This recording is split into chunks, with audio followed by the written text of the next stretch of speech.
Welcome back to the Center on Buffalo podcast. This week we have Chris Trapasso. He was just a guest on the show before the draft, and now we're going to get his reactions. There's no one that I like to talk to about the NFL draft more than Chris. He is an expert on the draft, and I'm excited to see his reactions to the Bills picks. We're going to talk about Shedeur Sanders falling and a little bit more about if the Bills did enough this offseason to get better and if he's confident about this roster heading into this 2025 season. Thank you to everybody who has subscribed to the show already. If you haven't already, hit that subscribe button, like the show, leave a review, share it on social media. We always appreciate everything that you guys do for us. Enjoy the podcast and go Bills. Hit us up on all social media at The Buffalo Pod. Chris, welcome back on the podcast, brother. Hey, thanks for having me, Eric. Appreciate it. Have you got a little bit more free time now that the draft is over and you're not doing all your prep and all the shows and all that goes with being a draft expert? Yeah, absolutely. The week after is like reaction week, so I was really inundated with podcasts, radio interviews, had a lot of writing to do. But this week, 2 weeks out from the draft, things are starting to slow down a little bit, which is nice to get.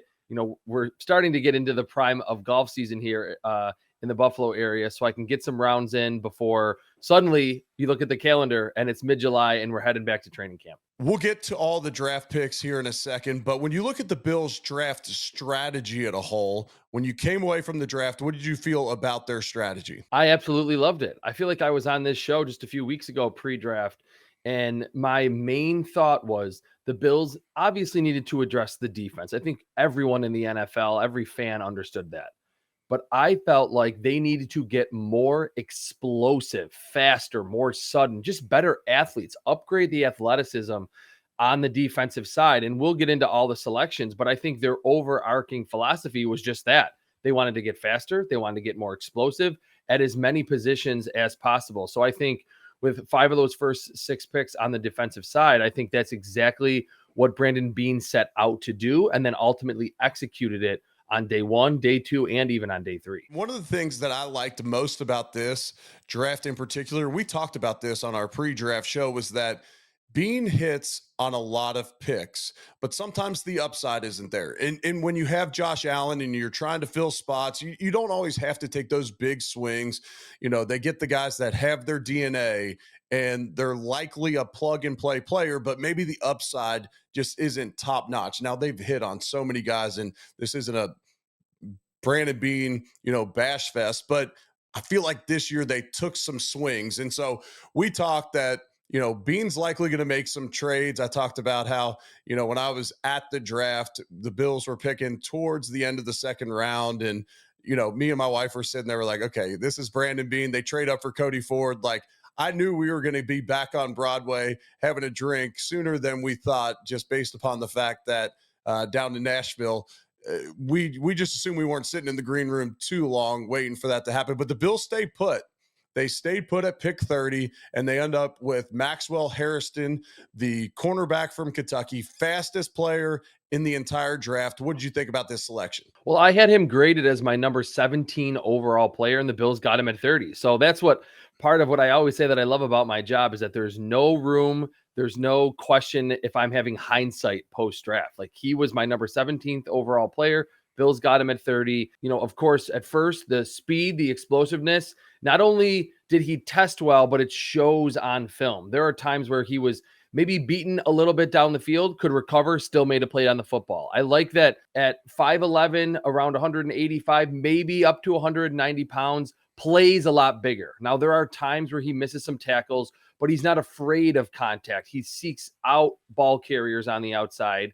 And what I like about what comes with that athleticism, he can plant and drive on the football in zone, or he can just follow wide receivers down the field in man coverage. And we know that was kind of a problem. The Bills didn't have that big-time athlete opposite Christian Benford late in the season, and then certainly in that AFC title game against the Chiefs. And the one thing that I do like that I think is way different between Maxwell Harrington and Kaiir Elam, Harrington can play man without just smothering wide receivers at the line of scrimmage. He's Right. patient in press and then can follow a drag route underneath or a dig route at the intermediate level or a post route down the field because of all of the luxuries that are afforded to him by his athleticism. So for what we thought was the biggest need, the priority number one, adding a true number 2 corner, the Bills did stay patient at first in this draft and really drafted the second pure outside cornerback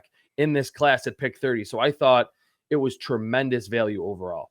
Yeah, I like this a lot. Of course, post draft, he plays at Kentucky. I played at the University of Louisville. I'm still close with the program and live in town. So I get 2 clips of Chris Bell, a bigger wide receiver for Louisville, making a play on Harrison. But I absolutely love the upside of him.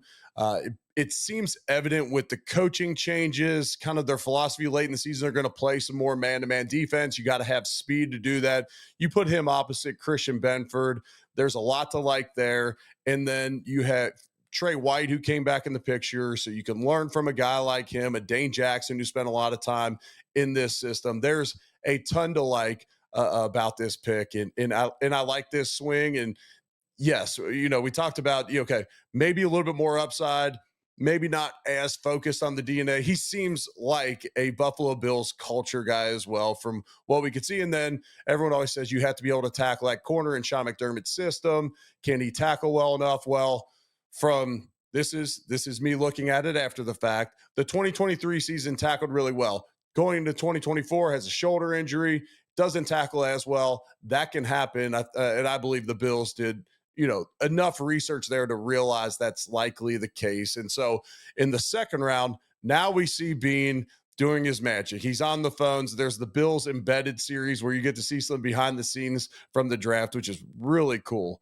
Really cool stuff there. And they grabbed TJ Sanders, the defensive tackle at 41 from South Carolina. How'd you feel like about this pick? Because many thought the Bills were going to go after more of a true 1 tech, which they get later, but they end up with a more traditional 3 technique at TJ Sanders. Well, your point right there that you said they got him later, again, speaks to the patience that Brandon Beane had. Even though this selection was not patient necessarily, that they made the ascension up, I think Brandon Beane understood, and I watched the Embedded last night. That is such a cool series that the Bills media department does every year.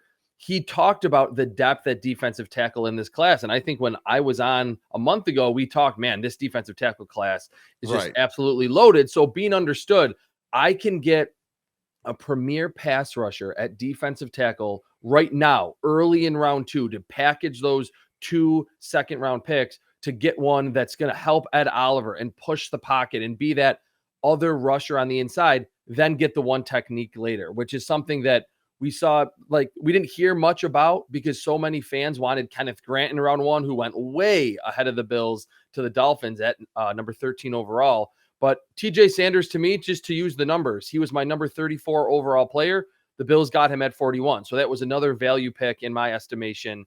And that's been a big pet peeve of mine watching the Bills in the playoffs, that they have not had another premier rusher next to Ed Oliver. And I mean, as a former center, when there's one interior guy that you're worried about, where you're like, all right, we're facing, whether it's an Aaron Donald, whether it's Ed Oliver, Jeffrey Simmons, any of those big time interior rushers, you can game plan around that type. Now, that's not meaning that Ed Oliver never makes a play in the playoffs, but I've noticed that the Chiefs and the Bengals have been able to say, look, we are going to focus our attention inside on Oliver, and we're not really worried about the big 1 technique next to him generating a lot of pass rush.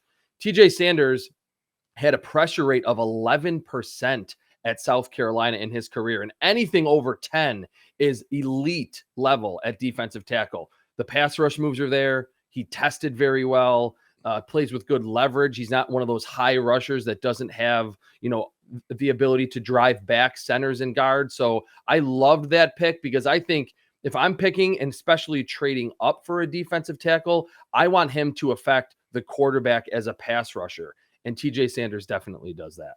100%. Your point is correct that, yes, if we only have 1 interior rusher that can really affect us in the pass game, a lot of times we have three blockers on one side. So center guard tackle, they're going to take care of two of the defensive linemen. You have two guys the other way. Now teams will use that. Okay, we're going to put Ed Oliver over here. We know you're going to slide this way. We might try and bring pressure the other way, or we're Sure. going to put a better defensive end pass rusher the other way. So now you get a one-on-one with one of your tackles. But if you have two guys inside, now it's okay, pick your poison. And I think he can be that guy. And that's why the Bills moved up to get him real quick. Cause you had Kenneth Grant projected to the Bills at 30. How surprised were you that he went, 13 to Miami? I was really surprised because he is a nose tackle. And for as much as you mentioned it, there was a lot of thought that the Bills were going to pick a one technique in the first round. And philosophically, I mean, every team has different needs. And I did think that the Dolphins needed to get stronger and just beefier up front on the defensive line. Normally, you don't see a nose tackle pick that high. I think Kenneth Grant could become a really, really good player, but I don't think he's as good as Dexter Lawrence was, who was actually picked after him in 2019. I don't think he's quite as good of a pass rusher as Vita Vea, who was kind of in that same range to the Buccaneers the year earlier in 2018. So it felt like, just in terms of pure value, a little bit of a reach. But again, I think the Dolphins really missed Christian Wilkins last year and wanted another big body on their interior. Isn't it always funny when teams let a guy like a Christian Wilkins walk and then you go Yeah. invest your your valuable draft capital for the same position? Yeah. That philosophy never fully makes sense to me, but I also don't know what's happening behind the scenes. He Sure. obviously was a menace on the field as far as trying to push, poke people, prod him. We've seen the stuff with him grabbing Josh Allen's Oh, nuts yeah. and all that stuff. And so I don't know what was going on behind the scenes, but just from afar, it always surprises me when you're like, okay, we're going to let this guy go. And then we're going to use a first round draft pick to try and replace him. Like, you used valuable capital there. All right. So Bill's next pick, 72, they get Landon Jackson out of Arkansas. This guy's got great measurables, seems like a great kid as far as his work ethic and all that stuff off the field as well. What were your thoughts on this Landon Jackson pick? So I'm going to stick with the theme here and go with the numbers. This was the one defensive pick that the Bills made in their first 6 selections that I actually had a lower grade on. He was my number 98 overall player. The Bills got him at 72 overall. And the reason why I was a little lower, the production was never fully there at Arkansas. His pressure rate was pretty low for being a defensive end. Now, you mentioned about the Bills taking some big swings, and I talked about earlier explosiveness mattering. And at 6'6", 260 with almost an 84-inch wingspan and a 40.5-inch vertical and almost an 11-foot broad jump, like, he is a big-time athlete. I think the big swing element is that he's still an ascending player. There's still room to grow. Now, does he grow in the NFL, or is he already a finished product? That's what we'll ultimately see, and I think will ultimately hinge on if this is a good pick or not, because he is someone that I do think is ascending, in that watching 23 and then 24, the pass rush moves developed, the speed to power conversion around the edge also developed. And those are two key elements to becoming not just a good, but a great pass rusher on the outside in the NFL. You mentioned all the off-field stuff, that he's already married. He seems really mature. There's constant hustle on his film at Arkansas. And the one thing that I think creates a floor for Landon Jackson at his size, 6'6", 260, with that length, he was a ferocious run defender. So Mhm. even if the pass rush ability never amounts to, elite level productivity on third down or even on second down, the Bills know that they're getting someone who is going to hustle on every play, set a sturdy edge, and then with that length, stack and shed blockers to make plays against the run. And I think that's a good baseline to have, again, especially for a third round pick. There was even rumors pre-draft that the Bills were going to pick him at 30 overall. I don't know if those rumors were true, but that was some of the sense of how some of the NFL viewed Landon Jackson, because he was such a big time athlete in the SEC. Yeah, when to your point with the run defending floor, when the Bills roll out 8, 9 defensive linemen, okay, in a perfect world, Bosa and Rousseau are going to be out there on third downs to rush the passer. And so when you're rolling those guys in, you need them to be able to stop the run, a la Casey Toohill and other Yep. guys, Dwan Smoot, other guys that they've had within the organization that they kind of play more of that role. Now, the pass rush upsides there.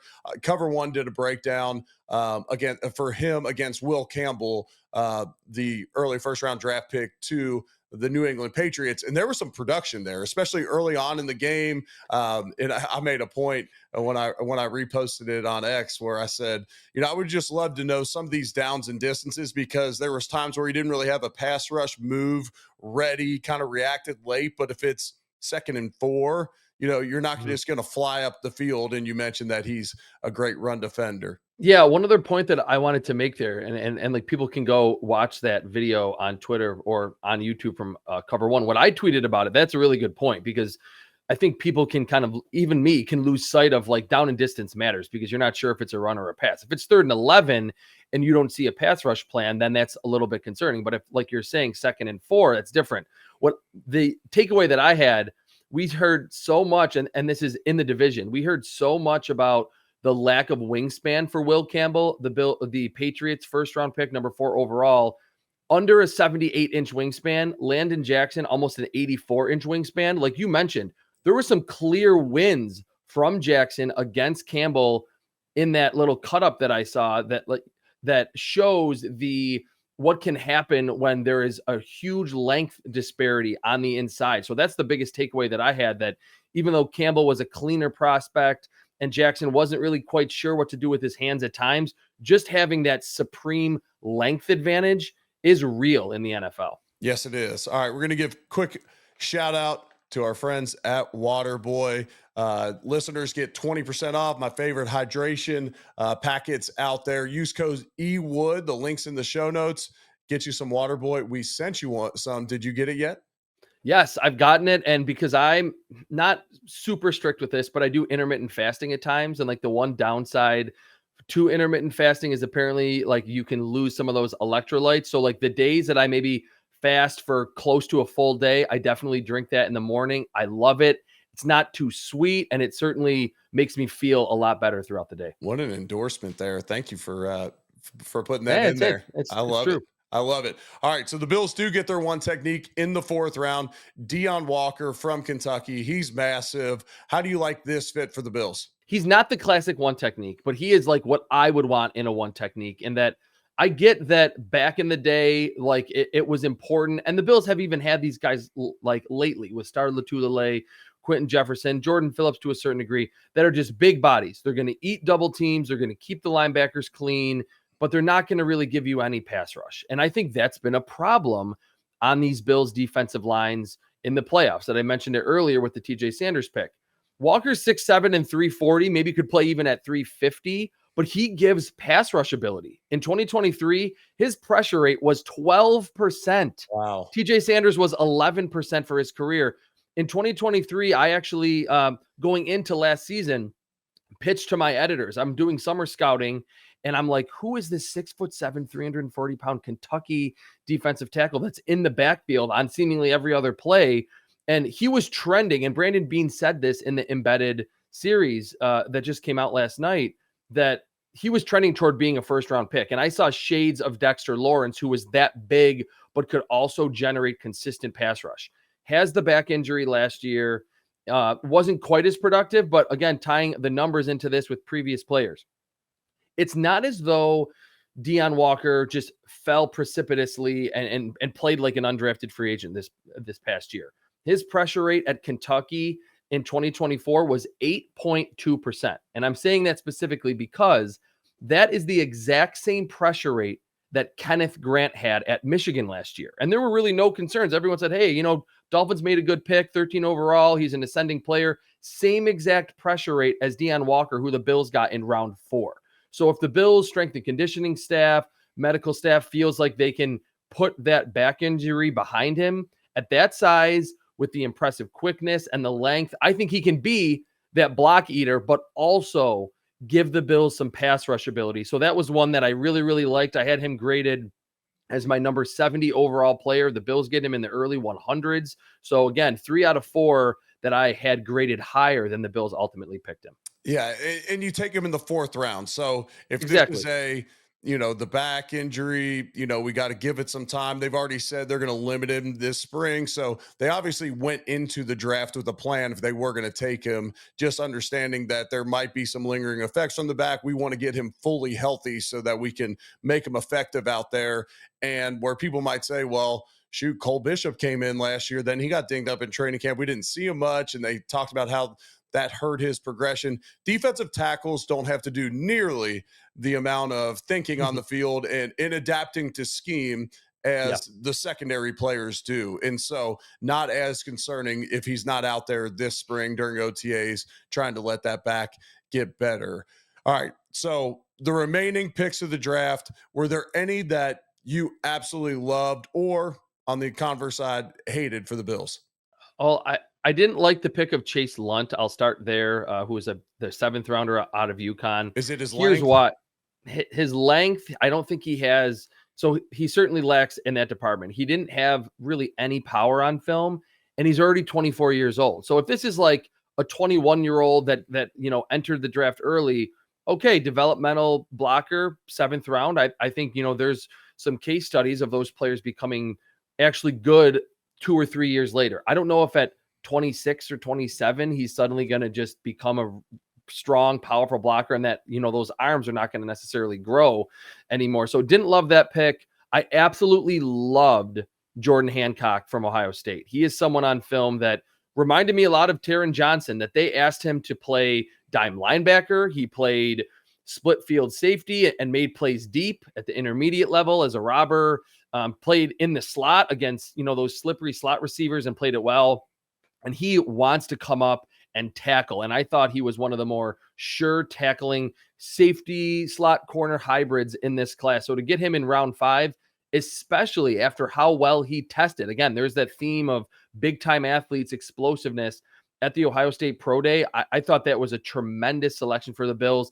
And even Dorian Strong, who to me was one of the best pure zone off man corners in this class in round 6. To add to the secondary that needed some depth. Those 2 selections on day 3, I thought were fantastic for the Bills. Yeah, I like those both as well. And then Jackson Halls. So Brent Key, the head coach of Georgia Tech, he was their offensive line coach when I was working for ESPN and ACC Network. I got on a lot of Georgia Tech calls. I was with the broadcast crew of Roddy White and Wes Durham. Me and Wes both called NFL games on Sundays, and they're based out of Atlanta, so we could get a flight anywhere we wanted to. I called a lot of Georgia Tech games. I called Brent Key and I said, hey, what'd you think of Jackson Halls going to the Bills? And he said, I love it. They're going to love this kid. He's tough as nails, underrated, maybe as a receiver, not that he's going to be high end, but probably underrated in that he's not a glorified O lineman out there. He has some receiving ability. And for the Bills, they love their 6-0 line package. Well, now they don't necessarily have to play that as much to get a really effective blocking tight end in there. And then Quentin Morris is still a free agent. And so they didn't bring him back. So you get his replacement, and you also maybe get a touch more receiving upside there. What were you going to say on that one? Yeah. So there's one other little nugget with Jackson Hawes that in general, I like the tight ends to have a little bit more pass or receiving productivity in college, but you certainly see the athleticism. But again, we're talking later in the draft on day 3. He's, to me, was the best blocking tight end in the class. Like I wrote that in my scouting report. The technique, keeping his hands inside. I thought he moved his feet well, showed some power for being a pretty good athlete. And again, like you mentioned, is not 6'6", 275, that is just a glorified 6th offensive lineman. And to me, philosophically, I think on day 3, what I would do if I was a GM would be either taking athletic flyers, like guys that maybe don't know what they're doing on the field, but are big time athletes, or in someone in Jackson Hawes' case, you have a specific role for to be your tight end 3 that is going to be a great blocker. That's not even necessarily going to threaten Dalton Kincaid or Dawson Knox in terms of being your receiving tight ends, but you have a role for him. You're going to come in as a rookie by year 1, year 2, year 3, be our big time blocker at tight end 3. That's what I think makes sense to do. Have a specific role for a player, probably going to be great on special teams too. So I didn't love that pick as much as Jordan Hancock or Dorian Strong, but I think that was another smart selection, kind of on the other end of the day 3 philosophy that I would have. Let's take a moment to hear from one of our sponsors. That's Dano's Seasoning. If you haven't tried their new chili lime, you got to try it on a margarita, maybe in a margarita, on the rim. Try it on chicken. I saw some chicken wings that looked pretty good with them on there the other day. That will definitely be on my Traeger this summer. Go to danoseasoning.com or a retail store near you. Yum, yum, get you some.